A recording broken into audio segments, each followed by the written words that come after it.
بسم اللہ الرحمن الرحیم الحمد للہ والصلاة والسلام علی رسول اللہ وعلی آلہ وصحبہ ومن والہ وبعد۔ محترم شرکاء، طلبہ و طالبات اور منتظمین، میں آپ سب کو اس 10 روزہ اسلامی تربیتی پروگرام برائے طلبہ و طالبات جامعات پاکستان کے نئے دن کے آغاز پر آپ کو خوش آمدید کہتا ہوں۔ آج کی سرگرمیوں کا آغاز ہم انشاءاللہ تلاوت قرآن مجید سے کریں گے۔ میں گزارش کرتا ہوں حافظ محمد عبداللہ صاحب سے کہ وہ چند آیات تلاوت فرما کر پروگرام کا آج کی سب کارروائی کا باقاعدہ آغاز کریں۔ حافظ محمد عبداللہ صاحب۔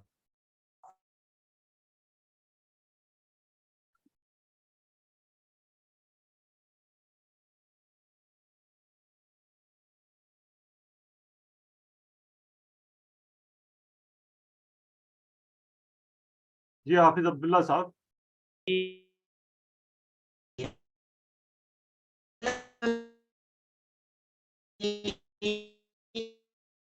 صاحب آپ کی آواز صحیح نہیں آ رہی ہے۔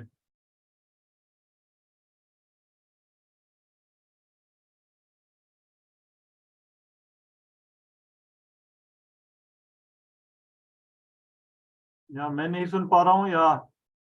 کوئی مسئلہ ہے۔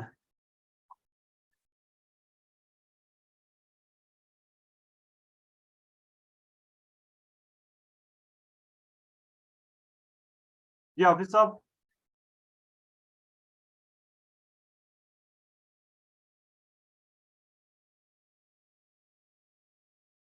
مجھے لگتا ہے کہ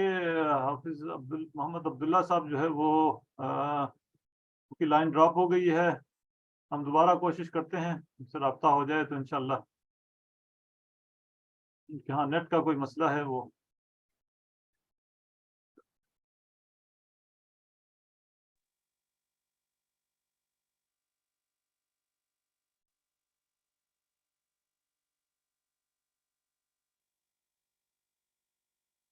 جی کوئی اور صاحب تلاوت کرنا چاہتے تھے، ان کا نام اگر بتا دیں تو ان سے ہم تلاوت کرا لیں گے، کیونکہ حافظ عبداللہ صاحب جو ہیں وہ اس وقت لائن میں نہیں۔ اب آ گئے ہیں، آگے چلیں۔ حافظ عبداللہ صاحب دوبارہ۔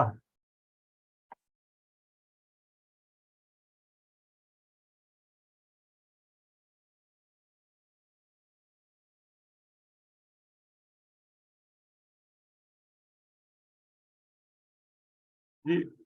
حافظ عبداللہ صاحب اگر آپ دوبارہ جوائن کر چکے ہیں تو آپ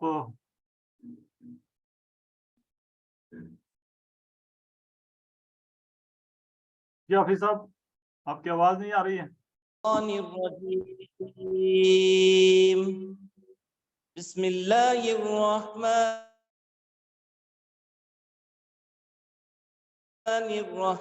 الرحیم والتین والزیتون وطور سینین وهذا البلد الامین لقد خلقنا الانسان فی احسن تقویم ثم رددناه اسفل سافلین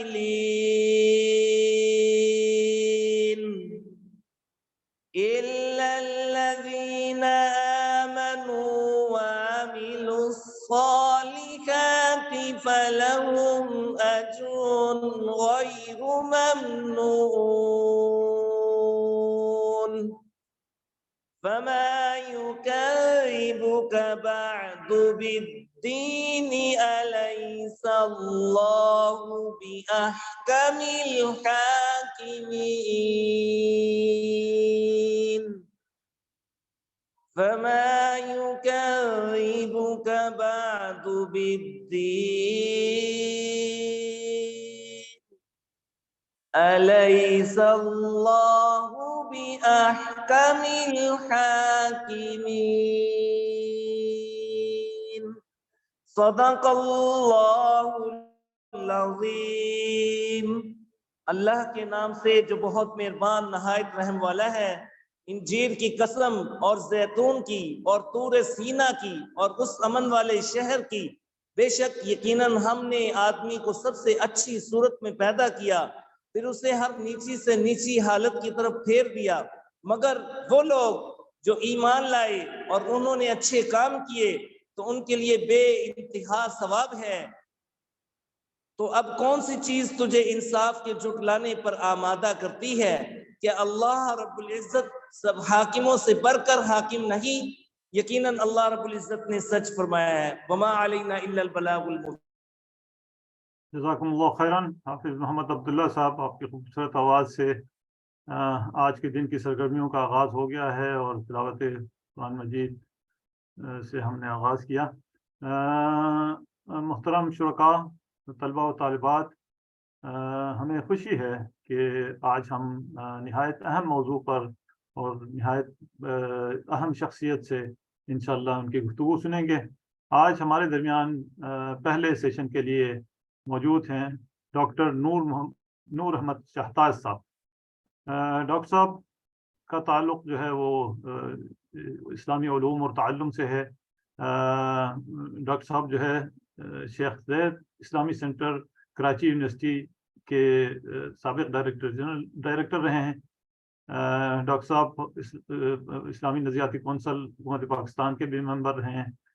اور اس کے علاوہ ڈاکٹر صاحب کا سیرت کے اوپر بہت گہرا جو ہے مطالعہ بھی ہے، اور سیرت اور علوم سیرت کے حوالے سے ان کے خدمات ہیں، اس حوالے سے کئی مجلات کے مدیر ہیں، اور بڑا کام ہے ان کا سیرت کے اوپر۔ اس کے علاوہ نو مسلموں کے فلاح و بہبود کے لیے ڈاکٹر صاحب نے بہت بڑا کام کیا۔ جو لوگ اسلام قبول کرتے ہیں تو ان کو بہت سارے مسائل کا سامنا کرنا پڑتا ہے، ان کو رہنمائی کی ضرورت ہوتی ہے، اور ان کو جو ہے وہ دوسرے یعنی سرپرستی کی ضرورت ہوتی ہے۔ تو اس حوالے سے بھی ڈاکٹر صاحب کا بڑا وقی کام ہے، ہم ان کے کام کی قدر بھی کرتے ہیں اور ان کے لیے دعا گو ہیں کہ اللہ تعالیٰ ان کے کام میں مزید برکت عطا فرمائے۔ آج ڈاکٹر صاحب جو ہے نہایت اہم موضوع پر گفتگو فرمائیں گے، اور وہ موضوع ہے ختم نبوت۔ ختم نبوت جو ہے وہ اگرچہ ہمارے ایمان کا لازمی جز ہے، مگر اس کے حوالے سے بہت ہی یعنی شبہات پھیلائے گئے ہیں، تاکہ بہت سارے مسلمان بھی اس حوالے سے بعض اوقات کنفیوز نظر آتے ہیں۔ تو اپنے طلبہ و طالبات کی رہنمائی کے لیے ہم نے ڈاکٹر نور احمد شہتاز صاحب سے گزارش کی ہے کہ وہ اس نہایت اہم موضوع پر رہنمائی فرمائیں۔ میں آپ کے اور ڈاکٹر صاحب کے درمیان زیادہ دیر حائل نہیں ہونا چاہتا ہوں۔ میں گزارش کرتا ہوں ڈاکٹر نور احمد شہتاز صاحب سے کہ وہ ختم نبوت کے حوالے سے اپنے ارشادات سے نوازیں۔ جزاکم اللہ خیرن۔ ڈاکٹر نور احمد شہتاز صاحب۔ بسم اللہ الرحمن الرحیم، نحمدہ ونصلی علی رسولہ الکریم، اما بعد فاعوذ باللہ من الشیطان الرجیم، بسم اللہ الرحمن الرحیم۔ قل یا ایہا الناس انی رسول اللہ الیکم جمیعا الذی لہ ملک السماوات والارض، صدق اللہ مولانا العظیم۔ سب سے پہلے تو میں شکریہ ادا کرتا ہوں ڈاکٹر احسان صاحب کا اور باقی احباب کا کہ آپ نے مجھے آج کے اس فورم میں مدعو کیا گفتگو کے لیے۔ اور دوسری بات میں یہ جاننا چاہتا ہوں کہ میری آواز آپ سن رہے ہیں؟ جی ڈاکٹر صاحب، آپ کی آواز واضح ہے، سن رہے ہیں، آپ کی ویڈیو بھی صحیح ہے اور آواز بھی صحیح ہے انشاءاللہ۔ جی الحمدللہ۔ آج کا جو اہم موضوع ہے وہ ختم نبوت کے حوالے سے ہے، اور اس کے بارے میں قرآن کریم میں متعدد آیات طیبات ہیں اور احادیث مبارکہ ہیں جن سے یہ بات واضح ہوتی ہے کہ حضور سرور کائنات صلی اللہ تعالیٰ علیہ وسلم آخری نبی ہیں، اور آپ صلی اللہ علیہ وسلم کے بعد کوئی نبی آنے والا نہیں۔ جیسے اللہ رب العالمین جل شانہ وعلا نے خود یہ فرمایا، ما کان محمد ابا احد من رجالکم ولکن رسول اللہ و خاتم النبیین، یعنی محمد صلی اللہ تعالیٰ علیہ وسلم تم میں سے کسی کے باپ نہیں ہیں، اور یہ کہ وہ اللہ کے رسول ہیں اور آخری نبی ہیں۔ اس سے پہلے جو آیت میں نے تلاوت کی اس میں یہ فرمایا، یہ قل یا ایھا الناس، انی رسول اللہ الیکم جمیع، یہ سورہ اعراف کی آیت ہے، اور اس میں اللہ رب العزت جل شانہ وعلا نے آپ صلی اللہ علیہ وسلم سے قل کہہ کر جو اعلان کروایا ہے وہ یہ ہے کہ اے لوگو، میں تم سب کی طرف رسول بنا کے بھیجا گیا ہوں۔ اس پر شارحین قرآن نے اور مفسرین نے بڑی تفصیل کے ساتھ یہ بات لکھی ہے کہ اس آیت طیبہ سے پہلے جو آیات طیبات اس سورہ میں چل رہی ہیں وہ حضرت موسیٰ علیہ السلام کی نبوت اور رسالت اور بنی اسرائیل کے حوالے سے ہیں، اور ان آیات طیبات میں جو بات بیان کی جا رہی ہے وہ یہ کہ موسیٰ علیہ السلام ایک خاص قوم کی طرف رسول بنا کر بھیجے گئے، اور حضرت موسیٰ علیہ السلام سے پہلے اور بعد میں بھی جو انبیاء علیہ السلام آتے رہے وہ کسی خاص بستی، کسی خاص آبادی، کسی خاص قوم کی طرف نبی یا رسول بنا کے بھیجے جاتے رہے، اور ان کا دائرہ کار بھی اس لحاظ سے لمیٹڈ رہا، یا جغرافیائی اعتبار سے یا انسانوں کے اعتبار سے کہ کسی خاص قوم کے لیے کسی کو نبی بنایا جائے تو دیٹ مینس کہ اس قوم کے علاوہ دیگر اقوام کی طرف ان کو نبی نہیں بنایا گیا، لہٰذا ان کی اطاعت اور پیروی بھی اسی قوم پر لازم ہوگی جس کی طرف وہ نبی بنا کر بھیجے گئے۔ جبکہ حضور سرور کائنات فخر موجودات حضرت محمد مصطفیٰ احمد مجتبیٰ صلی اللہ تعالیٰ علیہ وسلم کو اللہ تعالیٰ نے مبعوث فرمایا اور بھیجا، تو آپ ہی سے یہ اعلان فرمایا قل، کہ آپ یہ فرما دیں، آپ کہہ دیں یا ایھا الناس، اے لوگو، انی رسول اللہ الیکم جمیعا، میں تم سب کی طرف رسول بنا کے بھیجا گیا ہوں۔ تو اس جمیعاً کے لفظ میں وہ تمام انسان شامل ہیں جو تا قیامت آتے رہیں گے۔ جو لوگ حضور سرور کائنات صلی اللہ علیہ وسلم کی بعثت کے وقت، آپ کے اعلان نبوت کے وقت موجود تھے اور جو بعد میں آنے والے ہیں، جو آ چکے ہیں اور جو تا قیامت مزید آتے رہیں گے، آپ صلی اللہ تعالیٰ علیہ وسلم کو ان سب کی طرف نبی اور رسول بنا کے اللہ تعالیٰ نے بھیجا اور مبعوث فرمایا۔ اور یہ بات کہ جمیعاً کے لفظ سے یہ بات بھی واضح ہو گئی کہ سرکار دو عالم صلی اللہ تعالیٰ علیہ وسلم یہ نہیں کہ بعض علاقے کے لوگوں کی طرف نبی ہیں، بلکہ جمیعاً سے یہ بات واضح ہو گئی کہ بنی آدم جہاں جہاں بھی رہیں گے، آباد ہوں گے، بستے ہوں گے، یا تا قیامت آتے رہیں گے اور آباد ہوں گے اور بسیں گے، ان تمام علاقوں، ان تمام خطوں اور کرۂ ارض کے تمام جتنے بھی ممالک ہوں گے، بلاد ہوں گے، ان سب میں جو جو بھی بنی آدم آئیں گے ان سب کی طرف حضور سرور کائنات صلی اللہ علیہ وسلم ہی نبی بنا کے بھیجے گئے ہیں۔ گویا وہ سب کے سب اتباع کریں گے آخری نبی حضرت محمد مصطفیٰ صلی اللہ تعالیٰ علیہ وسلم کی، اور آپ ہی کی شریعت کو فالو کریں گے، اور آپ سے پہلے کے انبیاء علیہ السلام کی شریعت کو فالو نہیں کیا جائے گا۔ پھر آپ صلی اللہ تعالیٰ علیہ وسلم کے بارے میں اللہ تعالیٰ کی یہ فرمان کہ وَلَٰكِن رسول اللہ وخاتم النبیین، یہ اور اس بات کا صریح اعلان ہے کہ آپ تمام انبیاء علیہ السلام کے آخر میں تشریف لائے ہیں، اور سلسلہ نبوت آپ پر مکمل ہو گیا ہے، ختم ہو گیا ہے، لہٰذا آپ کے بعد اب کوئی اگر نبوت کا دعوے دار ہوگا تو اس کا دعویٰ اس لیے باطل قرار پائے گا کہ اللہ تعالیٰ نے جس نے نبی بھیجے ہیں اب تک اور جو رسولوں کو بھیجتا رہا ہے، جب اس کی طرف سے یہ اعلان ہو گیا کہ اب کوئی نبی اور رسول نہیں آئے گا اور پیروی اسی آخری نبی اور رسول کی جائے گی، تو اب کسی کا بھی اعلان نبوت کا یا رسالت کا، وہ نبوت خواہ کسی قسم کی بھی ہو، کوئی ذلی نبی ہونے کا دعویٰ کرے یا کوئی بروزی نبی ہونے کا دعویٰ کرے، کوئی تشریعی نبی ہونے کا دعویٰ کرے یا کوئی غیر تشریعی نبی ہونے کا دعویٰ کرے، اس کا دعویٰ باطل ہوگا کہ اللہ تعالیٰ نے ہر طرح کی نبوت کا باب جو ہے وہ بند کر دیا ہے۔ ایک اور اہم بات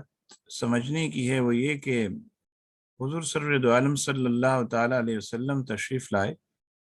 تو اللہ تبارک و تعالیٰ نے آپ پر جو کتاب نازل فرمائی ہم سب جانتے ہیں کہ وہ قرآن کریم ہے، اور قرآن کریم کے آغاز میں ہی اللہ رب العالمین نے یہ بات ارشاد فرما دی کہ یہ کتاب ہدایت ہے، اور فرمایا ہدن للمتقین، متقین کے لیے یہ ہدایت۔ اور پھر متقین یعنی تقوی والے پرہیزگار لوگ جن کے لیے یہ کتاب ہدایت کا باعث ہے، ہدایت میں اضافہ کرنے والی ہے، وہ کون لوگ ہوں گے؟ تو ان کی صفات بیان کرتے ہوئے اللہ تعالیٰ نے فرمایا الذین یؤمنون بالغیب ویقیمون الصلاۃ ومما رزقناہم ینفقون، اور پھر اسی طرح فرمایا والذین یؤمنون بما انزل الیک وما انزل من قبلک۔ متقین کی صفت یہ ہے کہ جو آپ کی طرف اللہ کا کلام نازل کیا گیا ہے، یا اس وقت جب کلام اللہ نازل ہو رہا تھا، تو وہ کلام جو آپ پر نازل ہوتا رہے گا جب تک آپ ہیں، جو لوگ اس کلام پر ایمان لائیں گے، اور جو اس کلام پر ایمان لانے والے لوگ ہیں جو آپ سے پہلے نبیوں پر اللہ تعالیٰ کی طرف سے نازل کیا جاتا رہا، تو یہ متقین کی صفات میں سے ایک صفت ہے کہ آپ سے پہلے انبیاء پر نازل ہونے والے کلام یعنی کتب پر ایمان لانا، جنہیں ہم کتب سماوی کہتے ہیں، تورات ہے، انجیل ہے، زبور ہے، اور صحف ابراہیمی ہیں،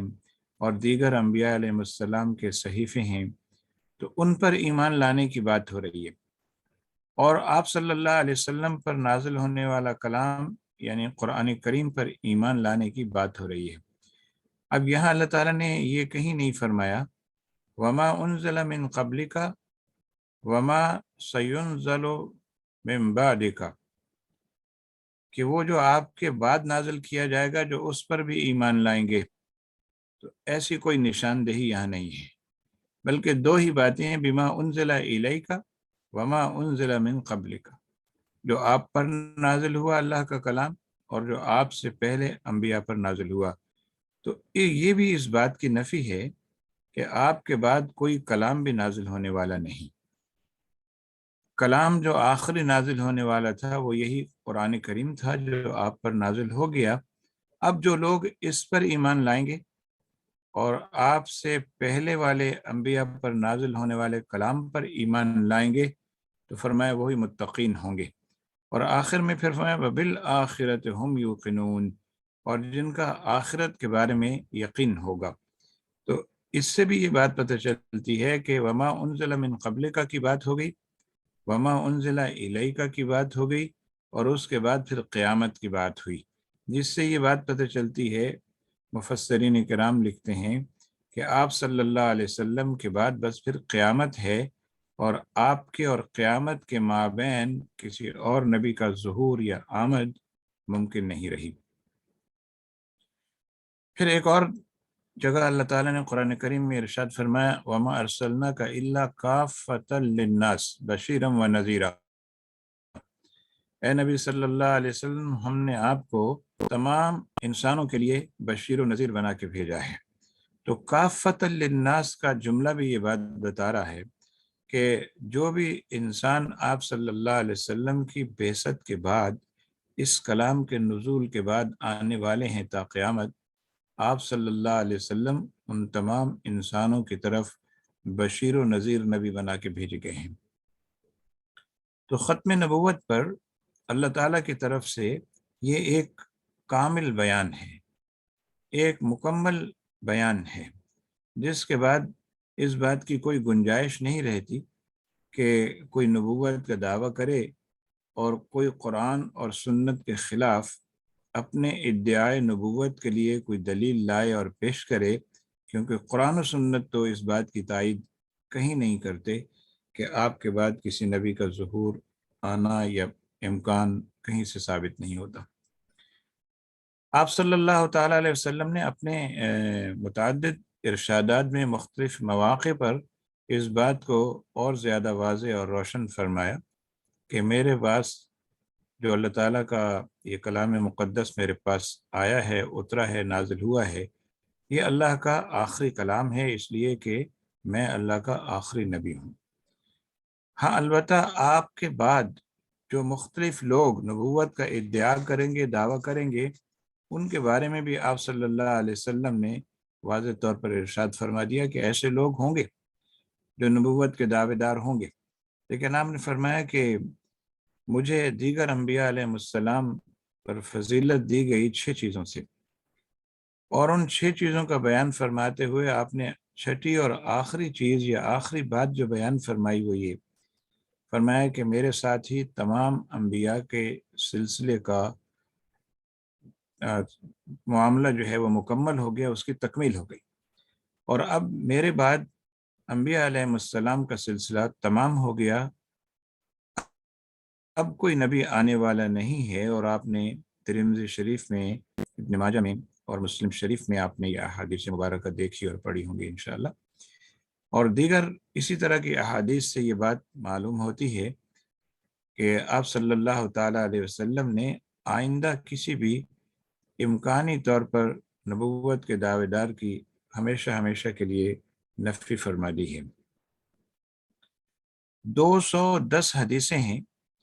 جو تقریباً 75 راویان حدیث صحابہ جن کے راوی ہیں ان سے ہم تک پہنچی ہیں، اور الحمدللہ جو احادیث کی کتابوں کے مجموعے ہیں جو سلسلۃ الذہب ہے ان میں وہ احادیث مبارکہ درج ہیں اور موجود ہیں، اور آپ صلی اللہ علیہ وسلم نے مثالوں سے بھی اس بات کو واضح فرمایا۔ مثلا آپ یہ فرماتے ہیں کہ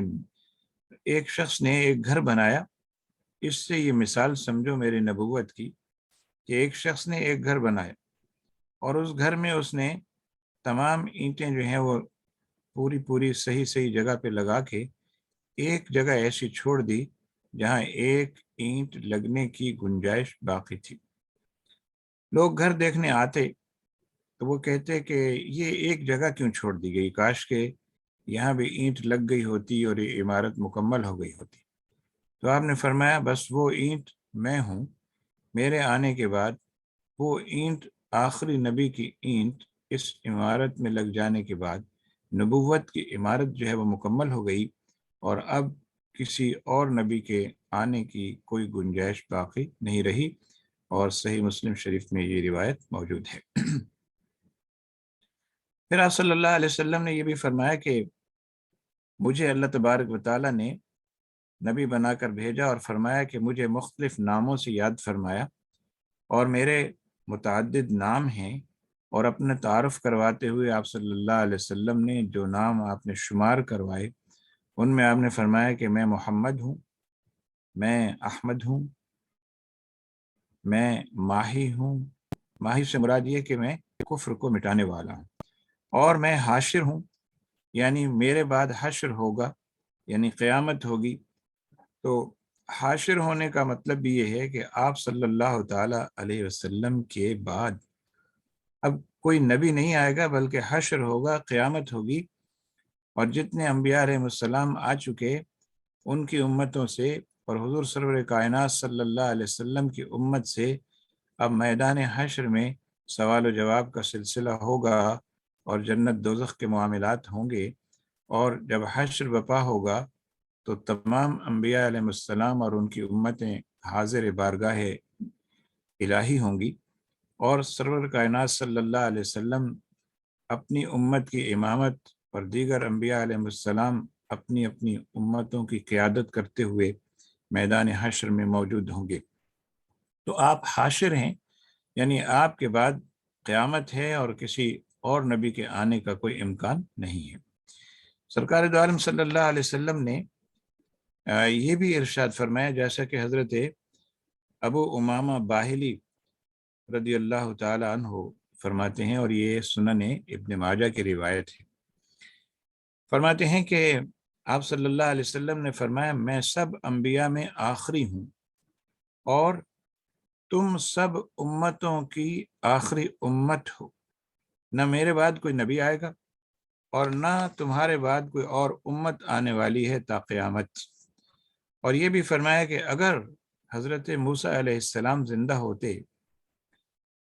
تو وہ بھی میری ہی پیروی اور اتباع کر رہے ہوتے۔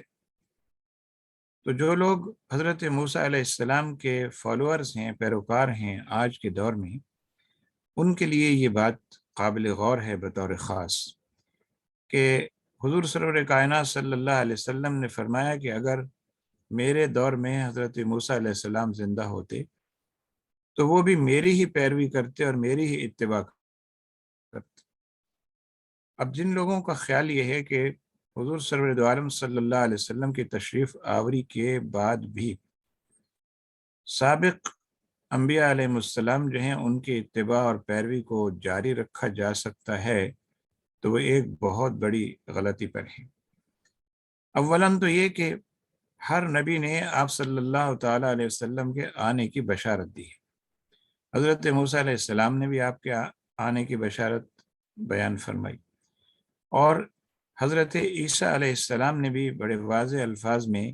آپ صلی اللہ تعالیٰ علیہ وسلم کے آنے کی بشارت دی۔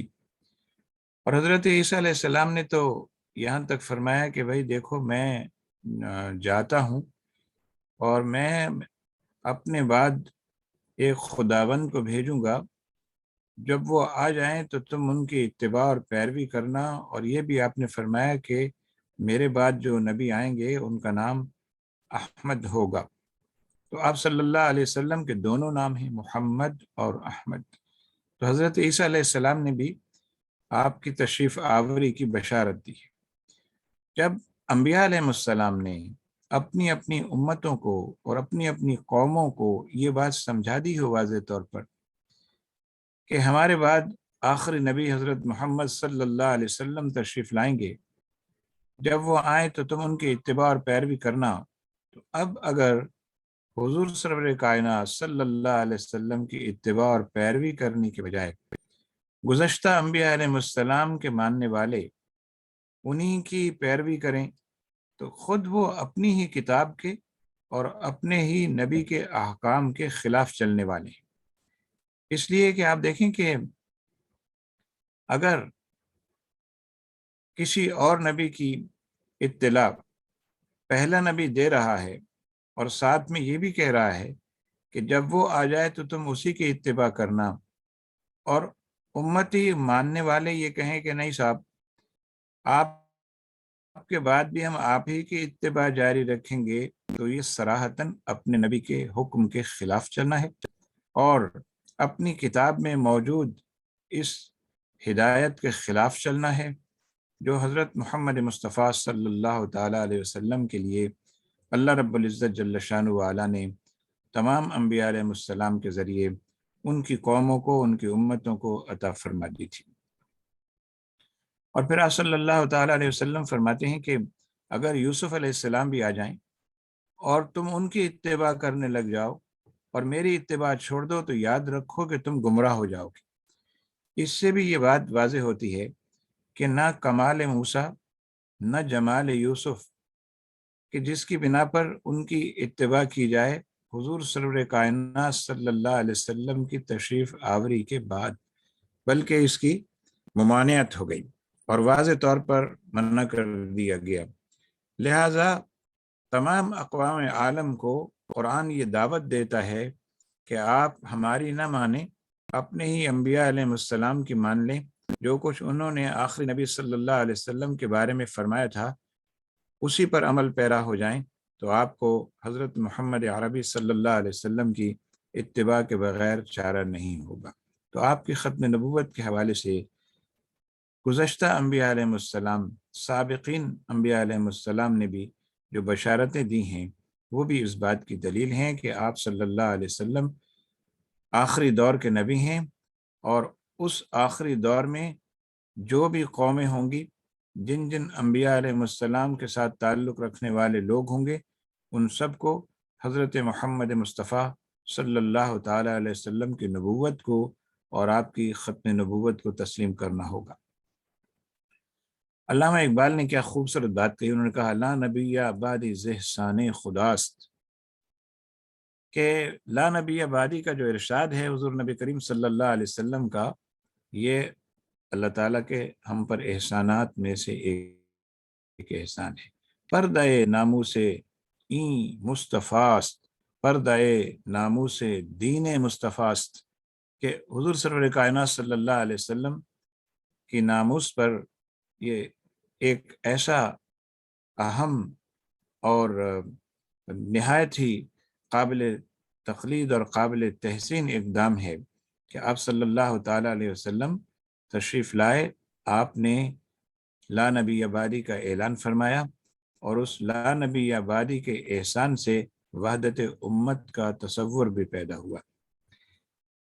حضور سرور کائنات صلی اللہ علیہ وسلم جو کلام لے کر آئے ہیں اللہ تعالیٰ کا،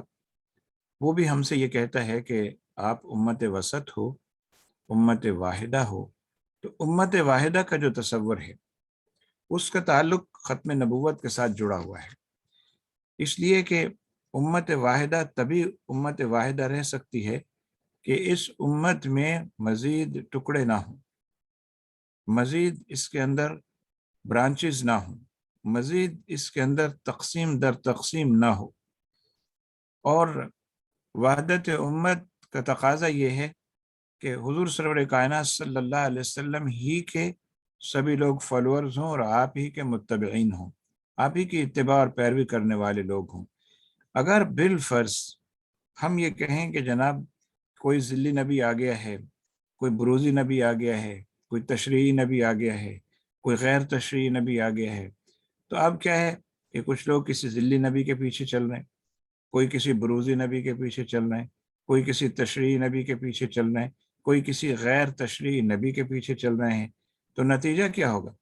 کہ امت مختلف ٹکڑوں میں تقسیم ہوگی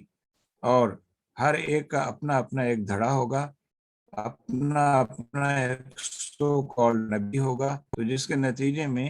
وہ جو وحدت امت کا تصور قرآن نے ہمیں دیا ہے وہ تو پورا نہیں ہو سکتا۔ وہ جب ہی ہو سکتا ہے کہ ختم نبوت کو لازمی طور پر تسلیم کیا جائے اور حضور سرور کائنات صلی اللہ تعالیٰ علیہ وسلم کی نبوت کو آخری نبوت کے طور پر مانا جائے اور تسلیم کیا جائے۔ نبوت کے بعد البتہ یہ بات ہے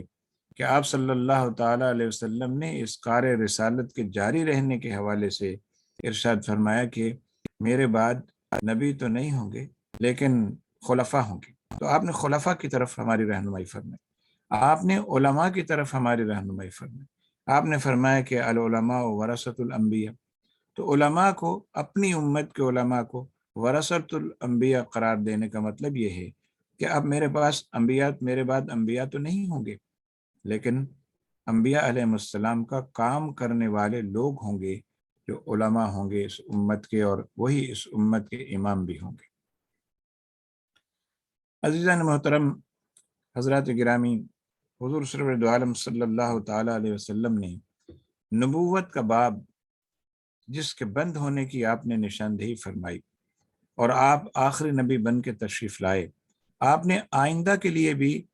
اس راستے کو ہمیشہ ہمیشہ کے لیے بند کرنے کے لیے بڑے مضبوط اقدامات فرمائے۔ مثلاً آپ صلی اللہ تعالیٰ علیہ وسلم کے صحابہ میں، آپ کے قریب رہنے والوں میں دو لوگ ایسے ہیں جن کے بارے میں آپ نے واضح طور پر نام لے کر ارشاد فرمائے۔ مثلاً آپ نے فرمایا لو کان بعدی نبی لکان عمر، اگر میرے بعد کوئی نبی ہوتا تو عمر ہوتے، اس لیے کہ کوالٹیز ان کے اندر ایسی ہیں، خصوصیات ان کے اندر ایسی ہیں، استعداد ان کی ایسی ہے کہ وہ نبیوں جیسا کام کر سکتے ہیں۔ لیکن فرمایا انا خاتم النبیین لا نبی بعدی، میرے بعد کوئی نبی نہیں آئے گا، میں آخری نبی ہوں۔ ایسے ہی حضرت علی المرتضیٰ کرم اللہ تعالی وجہ الکریم کے بارے میں یہ ارشاد فرمایا اے علی، تم میرے لیے بمنزلہ ہارون کے ہو جیسے وہ موسیٰ علیہ السلام کے لیے تھے، لیکن موسیٰ علیہ السلام کے ساتھ حضرت ہارون علیہ السلام تھے، اور حضرت موسیٰ علیہ السلام نے اللہ تعالیٰ کی بارگاہ میں ان کے لیے سفارش کی، جیسا قرآن کریم میں ہے۔ تو اللہ تعالیٰ نے حضرت ہارون کو بھی کار نبوت میں شریک فرما دیے۔ تو فرمایا علی تم مجھے بمنزلہ ہارون کے ہو، لیکن بات یہ ہے کہ ان کے بعد نبوت کا سلسلہ تھا، میرے بعد نبوت کا سلسلہ نہیں ہوگا۔ یعنی نہ عمر نبی ہو سکیں گے، نہ علی نبی کے دعوے دار ہو سکیں گے، نہ کوئی اور نبوت کا دعوے دار، خواہ وہ مجھ سے کتنا ہی قریب کیوں نہ ہو، خواہ وہ میرا کتنا ہی عزیز کیوں نہ ہو، خواہ اس کی خدمات اس دین اسلام کے لیے کتنی ہی عظیم تر کیوں نہ ہو، نبوت کا دعوے دار نہیں ہو سکتا۔ اور اگر نبوت کا دعوے دار ہوگا تو وہ جھوٹا ہوگا۔ حضور سرور کائنات صلی اللہ علیہ وسلم نے نبوت کے دعوے داروں کے بارے میں ارشاد فرمایا کہ میری امت میں جو ہے وہ 30 ایسے لوگ ہوں گے جو جھوٹی نبوت کا دعویٰ کریں گے اور سخت جھوٹے ہوں گے۔ فرمایا وہ پیدا ہوں گے اور یک بعد دیگر نبوت کے دعوے دار بنیں گے، مگر وہ گمان تو یہ کرتے ہوں گے کہ ان میں سے ہر ایک نبی ہے، حالانکہ میں سب نبیوں کے آخر میں آیا ہوں اور میرے بعد کوئی نبی آنے والا نہیں ہے۔ یہ صحیح مسلم شریف میں۔ تو آپ نے جھوٹے دعوے داران نبوت کے بارے میں امت کو پہلے سے ہی متنبع فرما دیا، خبردار کر دیا کہ ایسے لوگ ہوں گے۔ سو ہم دیکھتے ہیں کہ تاریخ اسلام میں ایسے لوگ پیدا ہوئے جنہوں نے نبوت کا دعویٰ کیا، اور جن لوگوں نے نبوت کا دعویٰ کیا ان کے خلاف سخت اقدامات اٹھائے گئے، خلافت کی طرف سے، رسالت میں آپ صلی اللہ علیہ وسلم کی طرف سے۔ جنہوں نے آپ صلی اللہ علیہ وسلم کی حیات ظاہری میں دعویٰ نبوت کیا، آپ صلی اللہ علیہ وسلم نے ان کے خلاف اپنے صحابہ کو جہاد کے لیے، جنگ کے لیے بھیجا۔ اور جنہوں نے آپ کے وصال کے بعد حضرت سیدنا صدیق اکبر رضی اللہ تعالی عنہ کی خلافت کے دور میں دعویٰ کیا، تو آپ نے ان کے خلاف تلوار اٹھا لی، ہرچند کہ آپ کو جلیل القدر اصحاب نے منع کیا اور یہ مشورہ دیا کہ اس وقت جو ہے ہم کمزور ہیں، حضور کے وصال کے بعد لوگوں کے ایمان ذرا ڈگمگا رہے ہیں، صورتحال شہر کی، مدینہ طیبہ کی بھی اتنی سازگار نہیں ہے، اور افواج جو ہیں ہماری مجاہدین جو ہیں وہ بارڈرز پر ہیں تاکہ باہر سے لوگ ہمیں کمزور سمجھ کے حملہ آور نہ ہو جائیں۔ تو اگر آپ ایسے میں ایسے لوگوں کے خلاف اعلان جنگ کرتے ہیں جنہوں نے نبوت کا جھوٹا دعویٰ کیا ہے، تو ایسا نہ ہو کہ ہماری توجہ اس طرف ہو جائے اور دوسرے جو اصل دشمن ہیں وہ ریاست پر چڑھائی کر دیں۔ مگر آپ نے بڑے ہی تحمل کے ساتھ، بڑے ہی ثابت قدمی کے ساتھ اس بات کو قائم رکھا اور باقی رکھا، اور ارشاد فرمایا کہ ایسا نہیں ہوگا کہ میں ان لوگوں کے خلاف اعلان جہاد نہ کروں جو حضور صلی اللہ علیہ وسلم کی نبوت کو ماننے سے انکاری اور اپنی جھوٹی نبوت کے دعوے دار ہو رہے ہیں۔ چنانچہ ہم دیکھتے ہیں تاریخ میں کہ جلیل القدر صحابہ کا جتھا تیار کیا گیا اور اس نے ان لوگوں کے خلاف اقدام کیا جنہوں نے نبوت کے دعوے کیے تھے، چاہے وہ اسود عنسی ہوں، چاہے وہ مسلمہ کذاب ہوں، چاہے وہ سجاع ہوں، چاہے وہ اور لوگ ہوں، لیکن یہ کہ ان کے خلاف شدید اقدام اٹھایا گیا۔ تو نبوت کا کوئی بھی دعویٰ کرے گا تو ریاست اسلامیہ کی یہ ذمہ داری ہوگی کہ اس کے خلاف وہ شدید اقدام کرے، تاکہ کوئی افراتفری پیدا نہ ہو، تاکہ ملت واحدہ جو ہے یہ ملت واحدہ رہے اور اس کے اندر کوئی شیرازہ بکھرنے کی بات نہ پیدا ہو جائے، اور ایک نبی، ایک اللہ اور ایک قرآن پر جو اعتقاد اور یقین ہے وہ باقی رہے، اور لوگ امت وسط کے طور پر اسی پہ قائم دائم رہیں اور چلتے رہیں۔ حضرت عیسیٰ علیہ السلام نے بھی اپنے دور میں اس بات کی نشاندہی فرمائی تھی اور فرمایا تھا کہ میرے بعد جو ہیں کچھ ایسے کذاب پیدا ہوں گے جو مسیح ہونے کا دعویٰ کریں گے، لیکن تم یاد رکھنا اگر میرے بعد کوئی مسیح ہونے کا دعویٰ کرے تو سمجھ لینا کہ وہ جھوٹا ہے، اس لیے کہ میرے بعد کوئی مسیح نہیں لیکن نبی آئیں گے جن کا نام احمد اور محمد صلی اللہ تعالیٰ علیہ وسلم ہوگا۔ تو ہم تاریخی طور پر یہ دیکھتے ہیں کہ حضرت عیسیٰ علیہ السلام کی بات بھی 100% سچ ثابت ہوئی، اور انبیاء علیہ السلام کی باتیں تو سچ ہی ہوتی ہیں۔ تو آپ نے جو فرمایا تھا کہ میرے بعد مسیح کے دعوے دار بھی ہوں گے، تو ہم نے دیکھا کہ ہندوستان میں بھی ایک مسیح کا دعوے دار پیدا ہوا، اور اس نے پہل تو اپنے آپ کو یہ کہا کہ میں مسیح ہوں، یعنی مسیح تو نہیں ہوں لیکن مسیح جیسا ہوں۔ جب لوگوں نے کچھ اس بات کو تسلیم کر لیا، عوام الناس نے، اور عوام تو کل انعام ہوتے ہیں، جب انہوں نے اس بات کو تسلیم کر لیا تو ایک قدم آگے بڑھ کے کہا کہ اب میں ہی مسیح موعود ہوں، یعنی جس مسیح کے آنے کا وعدہ کیا گیا ہے کہ وہ آئے گا، وہ میں ہوں اور میں آ گیا ہوں۔ اور یہ دعویٰ ایسا عجیب و غریب دعویٰ ہے مسیح موعود ہونے کا، کہ مسیح موعود کی بات حضور سرور کائنات صلی اللہ علیہ وسلم نے بتائی ہے، اور آپ نے فرمایا ہے کہ قرب قیامت میں حضرت مسیح علیہ السلام تشریف لائیں گے، اور آپ نے یہ فرمایا ہے کہ مسیح علیہ السلام کو اللہ تعالیٰ نے زندہ آسمان پر اٹھا لیا، اور قرآن کریم کی آیات طیبات کی روشنی میں آپ نے یہ بات ارشاد فرمائی، کیونکہ قرآن نے کہا کہ وما قتلوہ وما صلبوہ، نہ انہیں کوئی قتل کر سکا اور نہ کسی نے ان کو صلیب پہ چڑھایا، یقیناً بل رفعہ اللہ الیہ، بلکہ یقیناً اللہ تعالیٰ نے انہیں آسمان پر اپنی طرف اٹھا لیا تھا۔ تو حضور نے فرمایا کہ وہ آسمانوں پر ہیں، اللہ کے پاس ہیں، اور قرب قیامت میں ان کو بھیجا جائے گا۔ آپ صلی اللہ علیہ وسلم نے جو یہ بات ارشاد فرمائی حضرت مسیح علیہ السلام کے واپس تشریف لانے کی، اسی کو اپنے حق میں استعمال کرتے ہوئے مسیح موعود ہونے کے دعوے دار نے کہا کہ بس وہ میں ہوں۔ لیکن افسوس کی بات یہ ہے کہ دعویٰ کرتے وقت اس بات کا خیال نہ رہا کہ جس مخبر صادق صلی اللہ علیہ وسلم نے مسیح موعود کے آنے کا پتہ بتایا تھا، اس نے کچھ اور بھی بتایا تھا۔ اس نے یہ بھی کہا تھا کہ وہ مسیح موعود جو ہے وہ آسمان سے اترے گا، اور دو فرشتے جو ہیں اسے لے کے آئیں گے، ان کے کندھوں پہ اس نے ہاتھ رکھا ہوگا، وہ دمشق میں نازل ہوگا، اور دمشق کی جامع مسجد کے مینارہ شرقی پر وہ اترے گا، اور یہ تفصیل ہماری سیاستہ میں کتب حدیث میں مذکور ہے اور موجود ہے۔ لیکن دعوے دار نے یہ تو یاد رکھا کہ کوئی مسیح موعود ہوگا، اب یہ یاد نہ رہا کہ صاحب وہ تو وہاں اترے گا دمشق میں، اور وہ نازل ہوگا، وہ پیدا نہیں ہوگا، اور یہ مسیح موعود جو نام نہاد مسیح موعود تھے، یہ تو باقاعدہ انہوں نے جنم لیا ہندوستان میں، یہ پیدا ہوئے، تو ان کی تو کوئی دوسری پیدائش مذکور نہیں ہے۔ جو اصل مسیح موعود ہیں ان کی تو کوئی دوسری پیدائش مذکور نہیں، اور یہ ایک نیا جنم لے کے آنے والا انسان اگر دعویٰ کرے کہ میں مسیح موعود ہوں، تو اس کا مسیح موعود ہونے کا دعویٰ خود ہی باطل ہو جاتا ہے۔ تو حضرت عیسیٰ علیہ السلام کی جو اطلاع تھی، جو خبر تھی، جو پیشین گوئی تھی، وہ پوری ہوئی، اور کئی لوگوں نے مسیح موعود ہونے کا دعویٰ کیا، جن میں سے ایک دعوے دار یہاں ہندوستان میں بھی پیدا ہوا۔ پھر حضور سرور دو عالم صلی اللہ علیہ وسلم کی ختم نبوت سے اپنی من پسند کی تشریح کرتے ہوئے خاتم النبیین کے معنی بسا اوقات یہ کیے گئے کہ خاتم کے معنی مہر کے ہوتے ہیں، اور مہر کو سادہ زبان میں لوگ ٹھپا کہتے ہیں،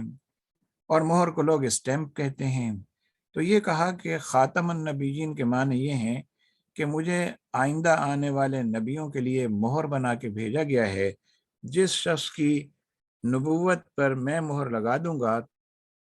تصدیق کی، وہ نبی ہونے کا دعوے دار درست اور سچا گویا کہ ہوگا معاذ اللہ۔ تو یہاں سے ایک راستہ تلاش کیا گیا اپنی نبوت کے اعلان کا، اور حضور سرور کائنات صلی اللہ علیہ وسلم کے خاتم النبیین ہونے کی جو توجیہ کی گئی اور تعویل کی گئی اپنا راستہ ہموار کرنے کے لیے، وہ یہاں سے نکالی گئی۔ اس کے علاوہ مختلف حیلے بہانے اور تعویلات کی گئیں کہ ختم نبوت کا یہ معنی نہیں ہے کہ حضور صلی اللہ علیہ وسلم کے بعد کوئی نبی نہیں آئے گا۔ ختم نبوت کا معنی یہ ہے کہ آپ نبیوں کے لیے مہر کا کام کریں گے آئندہ آنے والے نبیوں کے لیے۔ اور عجیب و غریب اور طرفہ تماشا یہ ہے، تعویلات کا باب جب کھلتا ہے نا تو پتہ نہیں کیا سے کیا لوگ تعویلات کر لیتے ہیں اور گھڑ لیتے ہیں۔ حضور سرور دو عالم صلی اللہ علیہ وسلم نے فرمایا انا خاتم النبیین لا نبی بعدی، تو اب کسی نے جو ہے اس کی بھی تعویل کی اور یہ کہا حضور نے فرمایا میں خاتم النبیین ہوں، لا نبی بعدی، میرے بعد ایک نبی آئے گا جس کا نام لا ہوگا، لا نبی بعدی، لا میرے بعد نبی ہوگا۔ چنانچہ صاحب انہوں نے اپنا نام رکھا لا اور کہا میرا نام لا ہے، اور حضور نے فرمایا کہ لا میرے بعد نبی ہوگا۔ تو یہ تعویلات باطلہ ہیں جن سے ختم نبوت کی عمارت میں شگاف ڈالنے کی کوشش کی گئی، لیکن اللہ تبارک و تعالیٰ نے ہمیشہ ایسے لوگوں کو رسوا کیا جنہوں نے آپ صلی اللہ علیہ وسلم کی ختم نبوت میں کوئی اس طرح کی شگاف ڈالنے کی اور اس طرح کی حرکتیں کرنے کی کوشش کی ہے۔ حضور سرور دو عالم صلی اللہ علیہ وسلم نے قیامت سے پہلے حضرت عیسیٰ علیہ السلام کی آمد کی جو اطلاع دی، تو آپ نے یہ بھی ساتھ فرمایا کہ حضرت عیسیٰ علیہ السلام تشریف لائیں گے اور وہ میری ہی نبوت کو آگے بڑھائیں گے، وہ اس وقت میرے امتی کی حیثیت سے بن کے آئیں گے اور کام کریں گے۔ اور پھر حضرت امام مہدی کے آنے کی بات کی، اور آپ نے فرمایا کہ ان کا نام محمد بن عبداللہ ہوگا، اور یہ بھی روایات میں صراحت کی گئی کہ وہ حضرت امام حسن رضی اللہ تعالی عنہ کی اولاد میں سے ہوں گے، اور وہ آئیں گے تو دنیا میں جو ابتری پھیلی ہوئی ہوگی اس کو مٹانے کا کام کریں گے، اور لوگوں کو راہ راست پہ چلانے کے لیے اقدامات تجویز فرمائیں گے اور لوگوں کی رہنمائی کا فریضہ انجام دیں گے۔ لیکن نہ مہدی کو حضور سرور کائنات صلی اللہ علیہ وسلم نے نبی کہا ہے، نہ عیسیٰ علیہ السلام کو جس وقت وہ تشریف لائیں گے اس وقت کا کوئی مستقل بالذات نبی قرار دیا ہے، بلکہ آپ صلی اللہ علیہ وسلم نے نبی کہا ہے تو صرف اور صرف اپنے ہی آپ کو کہا ہے کہ میری نبوت کے بعد کسی اور کی نبوت جو ہے وہ اس کا کوئی تصور اور کوئی امکان باقی نہیں رہتا۔ تو حضرات گرامی، اب ہمارے ہندوستان میں ہو یا کسی اور ملک میں ہو، کوئی بھی شخص ہو نبوت کا دعویٰ کرے گا تو یقیناً جھوٹا ہوگا، کذاب ہوگا۔ اسی لیے ہم یہ دیکھتے ہیں کہ ہمارے ہاں جب غلام احمد قادیانی نے نبوت کا دعویٰ کیا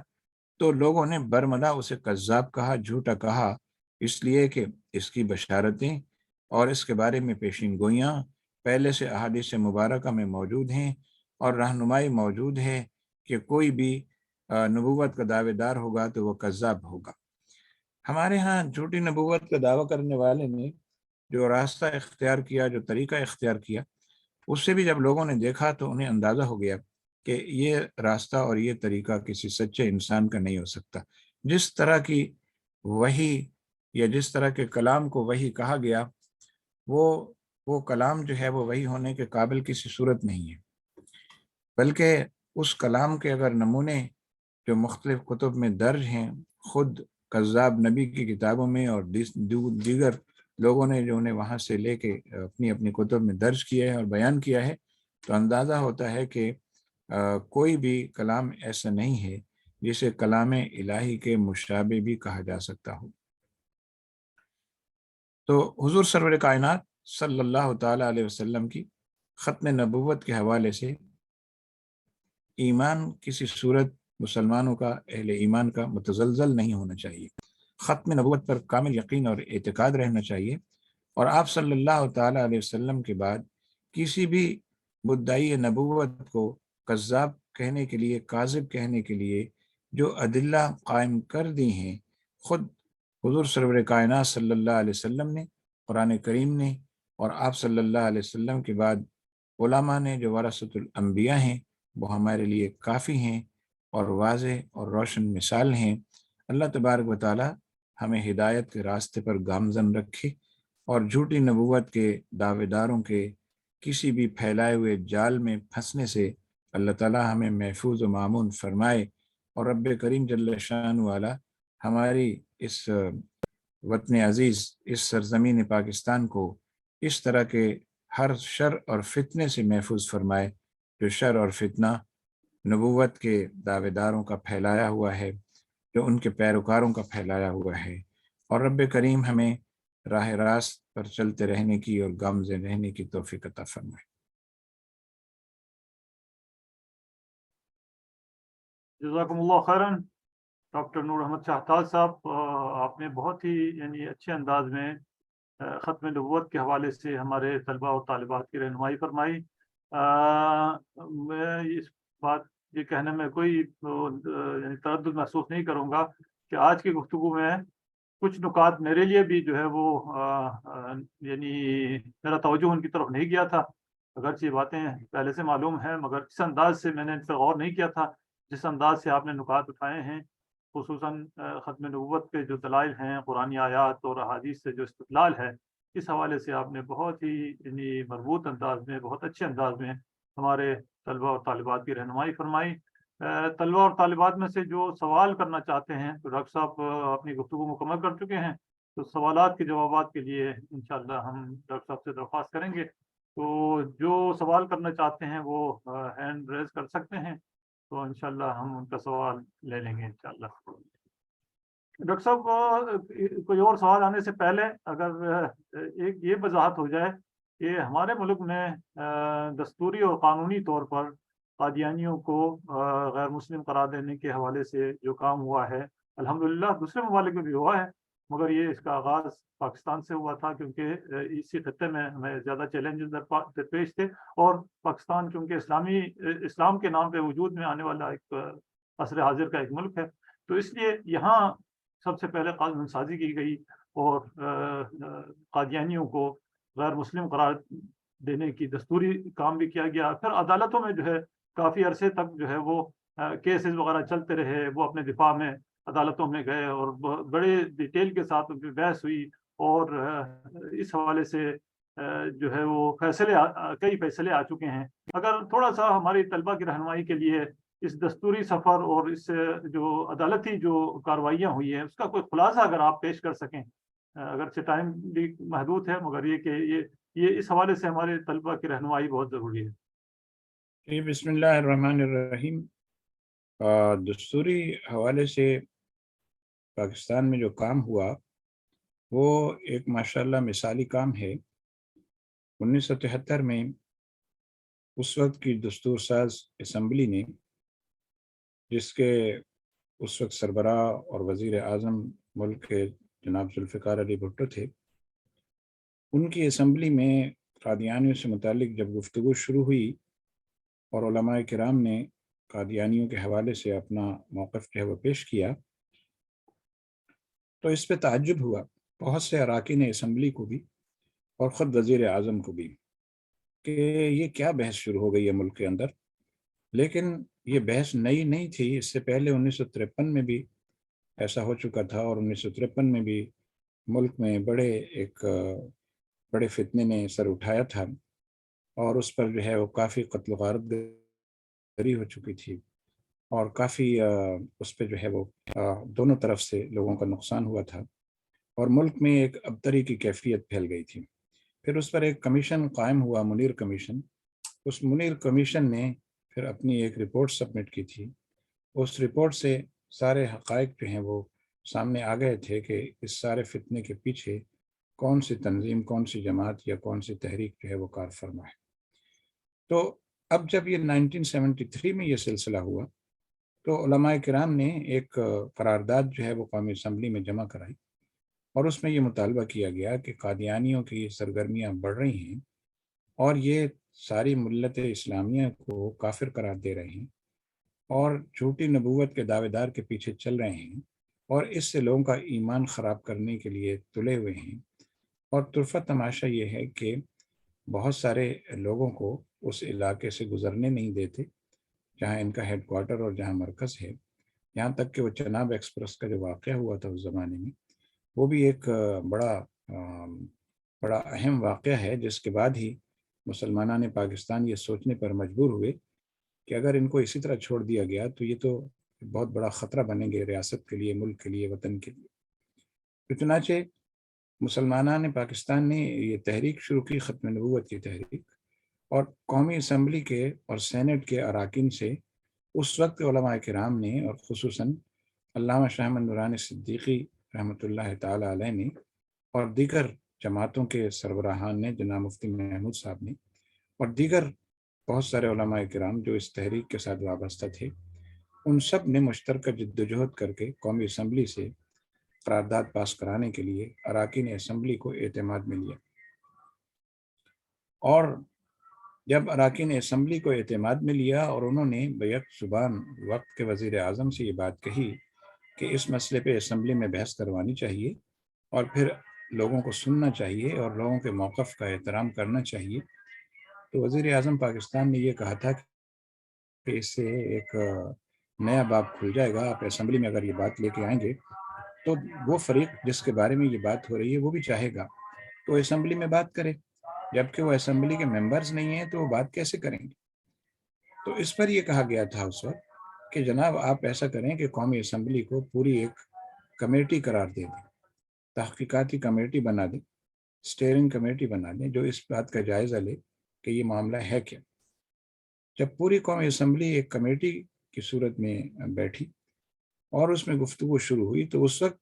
مرزا ناصر جو ہیں وہ پیش ہوئے تھے اسمبلی میں, جو خلیفہ تھے مرزا غلام احمد قادیانی کے. تو انہوں نے اپنا موقف بیان کیا تھا اور امت نے ان کا موقف سنا. اور حیرت انگیز بات یہ ہے کہ وہ جو ساری امت مسلمہ کو کافر قرار دیتے تھے, جب ان کے لیڈر اور پیشوا سے اسمبلی میں یہ سوال کیا گیا کہ آپ کے ہاں یہ کہا جاتا ہے کہ وہ شخص جس نے مرزا غلام احمد قادیانی کو دیکھا ہے اور یا سنا ہے اور اس پر وہ ایمان نہیں لایا اور ان کو نبی نہیں مانا تو وہ کافر قرار پائے گا, تو کیا یہ بات صحیح ہے؟ تو انہوں نے کہا ہاں یہ ہمارے ہاں یہ بات ہے, یہ لکھی ہوئی ہے, موجود ہے. تو انہوں نے کہا پھر آپ کیا سمجھتے ہیں کہ اس وقت جو قومی اسمبلی کے یہ سارے اراکین آپ کے سامنے بیٹھے ہوئے پوری کمیٹی, تو آپ کے نزدیک یہ مسلمان ہیں یا کافر ہیں؟ تو وہ تھوڑی دیر کو خاموش ہو گئے, سر جھکا لیا. تو پھر اٹارنی جنرل اس وقت جو تھے پاکستان کے مسٹر یحییٰ بختیار, اللہ تعالیٰ انہیں جزائے خیر عطا فرمائے, بڑا اچھا کیس انہوں نے پلیڈ کیا. تو انہوں نے پھر سوال کیا اور یہ کہا کہ آپ یہ بتائیے کہ جناب آپ کا ان لوگوں کے بارے میں کیا خیال ہے, آپ انہیں کافر سمجھتے ہیں؟ تو انہوں نے اس بات میں سر ہلایا اور کہا کہ ہاں. تو پھر اسمبلی کے تمام اراکین پر یہ بات واضح ہو گئی کہ علماء کرام یوں ہی ایک عام سی بات نہیں کہہ رہے بلکہ ایک خاص بات کہہ رہے ہیں اور حقیقی بات کہہ رہے ہیں کہ یہ لوگ ہم سب کو غیر مسلم سمجھتے ہیں, کافر سمجھتے ہیں, کہ ہم مرزا غلام احمد قادیانی کی نبوت پر ایمان نہیں لائے. تو جو مرزا کی نبوت پر ایمان نہ لائے وہ کافر قرار پائے, اور جو حضور سرور کائنات صلی اللہ علیہ وسلم کی نبوت پر ایمان نہ لائے اور حضور صلی اللہ علیہ وسلم کی نبوت کو تسلیم نہ کرے اور آپ کو آخری نبی تسلیم نہ کرے تو اس کا ایمان سلامت ہو. تو اس پر علماء کرام نے غور و فکر کر کے قرارداد پیش کی تھی, اور اس قرارداد پہ الحمدللہ پوری قومی اسمبلی نے بیک زبان ہو کر یہ کہا تھا کہ بالاتفاق ہم اس بات کو ڈکلیئر کرتے ہیں کہ ایسا عقیدہ اور نظریہ رکھنے والے لوگ جو حضور سرور دو عالم صلی اللہ علیہ وسلم کو آخری نبی نہیں مانتے اور اپنے جھوٹے نبی کو نبی نہ ماننے والوں کو کافر قرار دیتے ہیں, یہ کافر قرار دیے جانے کے ہی لائق ہیں. دیگر استدلالات بہت پیش کیے گئے, بہت ان کی کتب کے حوالے اور ریفرنس پیش کیے گئے, اور اس کے بعد ہی قومی اسمبلی نے یہ فیصلہ کیا تھا, اور الحمدللہ ایک اچھا فیصلہ تھا. اب اللہ کرے کہ جو فیصلہ ہوا اور جس کا آئین میں تذکرہ ہے اور اس کے بارے میں شقیں موجود ہیں, اب ان پر عمل درآمد ہوتا رہے, اور جو پابندیاں اس وقت عائد کی گئی تھیں قادیانیوں پر وہ پابندیاں برقرار رہیں. کچھ عرصے سے ہم یہ دیکھ رہے ہیں کہ مختلف حکومتوں کے دور میں ان پابندیوں میں نرمی کرنے کی, ان سے پابندیاں ہٹانے کی, ان کو دوبارہ سے مسلمان ڈکلیئر کرنے کی, ان کی عبادت گاہوں کو مساجد قرار دینے کی, علی حاصل قیاس اس طرح کی کوششیں ہوتی رہی ہیں. یہ کیوں ہوتی رہی ہیں, اس کے پیچھے کیا چیز کار فرما ہے, اللہ عالم بالصواب, لیکن جاننے والے بھی جانتے ہیں. تو اللہ تعالیٰ ہمیں اس شر اور فتنے سے بچائے. تو یوں یہ مہم چلی تھی اور اس طرح ان کو غیر مسلم ڈکلیئر کرا دیا تھا. جی ڈاکٹر صاحب, آپ نے بہت اچھی وضاحت فرمائی کہ یہ کوئی جذباتی بات نہیں ہے, یہ کوئی صرف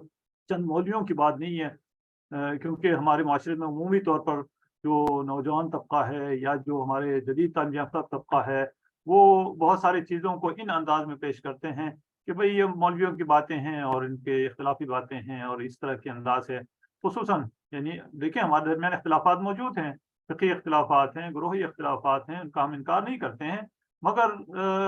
ان اختلافات کی نوعیت اور ہے. اور یہ جو ایشو ہے ختم نبوت کا, اس میں تو پوری امت کا ایک موقف ہے, مگر ان کے بارے میں, اس موقف کے بارے میں بھی بعض اوقات اس طرح کی غلط فہمیاں پیدا کی جاتی ہیں. تو آپ نے بہت اچھے انداز میں یہ وضاحت فرمائی کہ بھئی یہ کوئی جذباتی کام نہیں تھا بلکہ ایک پورا جو ہے قانون سازی کا عمل تھا, جس میں ان قادیانیوں کو, ان کے نمائندے کو اسمبلی میں بلا کر اپنے موقف کی وضاحت کرنے کا موقع دیا گیا تھا، اپنے موقف کا دفاع کرنے کا موقع دیا گیا تھا، اور سب اسمبلی والوں کے سامنے جب یہ بات واضح ہو گئی کہ وہ ایک جھوٹے نبی پر ایمان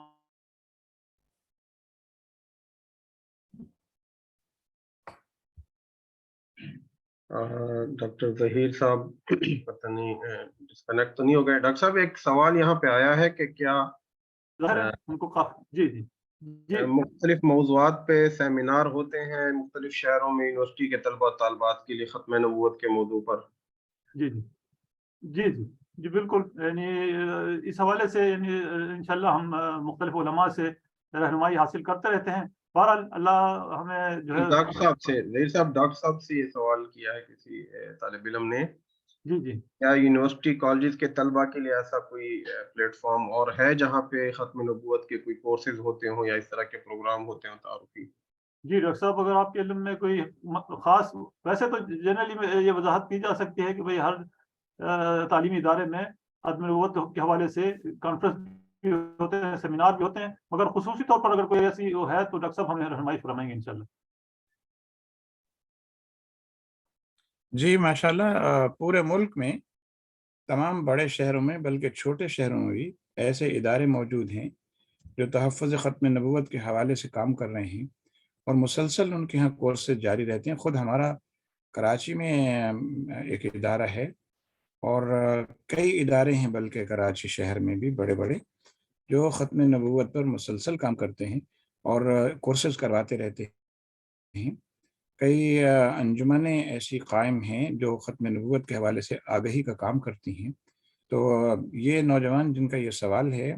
جس شہر سے یہ تعلق رکھتے ہوں، بیلونگ کرتے ہوں، اگر وہ دیکھیں گے تو انشاءاللہ وہاں ان کو مجلس تحفظ ختم نبوت اور فدایان ختم نبوت اور انجمن تحفظ ختم نبوت اور اس طرح کے دیگر بہت سارے ایسے ادارے اور انجمنیں ملیں گی جن کے ہاں مسلسل کورسز کروائے جاتے رہتے ہیں. جزاکم اللہ خیرن. ڈاکٹر صاحب اس حوالے سے انشاءاللہ یعنی یہ کوئی ایسا موضوع نہیں ہے کہ جس میں کوئی مواد نہ ملے یا سیکھنے کے مواقع نہ ملے. بہرحال جزاکم اللہ خیرن. ہم ڈاکٹر نور محمد شاہتاز صاحب کے شکر گزار ہیں کہ انہوں نے اس اہم موضوع پر ہمارے طلبہ و طالبات کی رہنمائی فرمائی، ہمیں موقع عنایت فرمایا. جزاکم اللہ. انشاءاللہ ہم آئندہ بھی آپ سے استفادہ کرتے رہیں گے، اور ابھی چونکہ ہمارا سیشن کا وقت مکمل ہو گیا ہے تو لہٰذا ہم یہاں ڈاکٹر صاحب کے ساتھ کا شکریہ ادا کرتے ہوئے اس لیکچر کو کلوز کرتے ہیں، اور 1 منٹ کے وقت کے بعد انشاءاللہ ہم اگلا لیکچر شروع کریں گے.